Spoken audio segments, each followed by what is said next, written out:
This MMA 30 segment is powered by The Gun Store. Next time you're in Las Vegas, if you want to shoot a real machine gun, do it at The Gun Store at 2900 East Tropicana.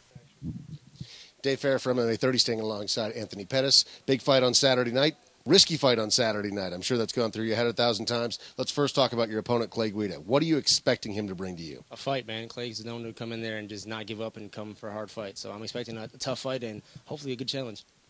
What do you think he's actually going to threaten you with the most? Is it the wrestling? His striking's been looking pretty dangerous as of late. His submissions have been looking good, too. Where do you think he's going to be the biggest threat? I honestly don't see him any one area being a biggest threat. I think he mixes things well, and he has a good cardio gas tank. So, I mean, I think if we break it down each area in general, like my kickboxing to wrestling, I've been training with Ben Askren, so I think wrestling, I'm a surprise him a lot in my wrestling division. So I really don't see him having any one particular place. This is all over game. It seems like you have a habit of doing that. Like, you kind of surprise guys, too. Like, you'll face a wrestler and people think, oh, he's going to get out-wrestled by Shane Roller, and then you kind of push him around and help dictate that pace.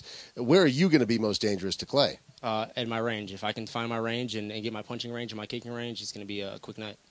Everyone's talking about the Showtime kick still to this day. Does that enter your mind? I mean, do you think, okay, if I get an opportunity to do something else fun and flashy, I'm going to take it? Or you're going in there, one goal, and that's to win the fight? I always go in there with the same goal to win the fight. Even the Henderson fight, I just wanted to win the fight. I think it's my style of fighting that is flashy. I mean, I'm a flashy fighter, and I'm comfortable everywhere, so I can pull off some big moves.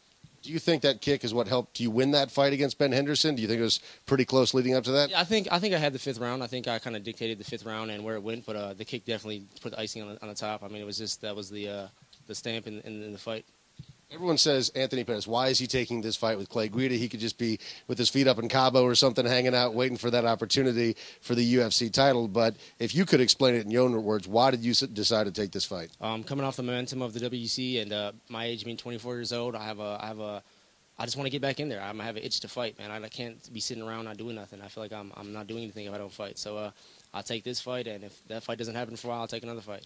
Now, in hindsight, it was actually a pretty good move considering the injury to Frankie and then Gray. And how frustrated would you have been had you been waiting and then you found out what happened last Saturday night for UFC? I've been devastated. I mean, I wouldn't have been in camp. I wouldn't have been ready for a fight. So it would have sucked. And the big reason why I did it, too, was because if one of them got injured, I would be ready for a fight. My fight was a weekend after theirs.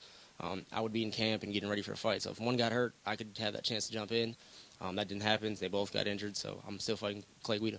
Now, your thoughts on the Gray Maynard situation, because I know that you kind of volunteered to step up and fight Gray Maynard, didn't you? Yeah, I mean, I was willing to if that would have happened, but I'm really not allowed to talk about that much more. But I mean, it didn't come through, and I'm fighting this guy now. I was talking to Gilbert Melendez, and he's the Strikeforce champ, and for a while there it didn't seem like guys were going to be crossing over. Just yesterday we found out that George St. Pierre is going to be facing Nick Diaz, so it seems like there's maybe a possibility of Gilbert Melendez coming over as well. How do you think that Melendez will do if he comes over to the UFC? I think he'll do good. I mean, he's a Strikeforce champion for a reason. I think he'd come over, and it would be a good, tough fight for any of us. Clay Guida, again, very tough opponent. Best of luck to you on Saturday night. Can't wait to see what's next. Appreciate it.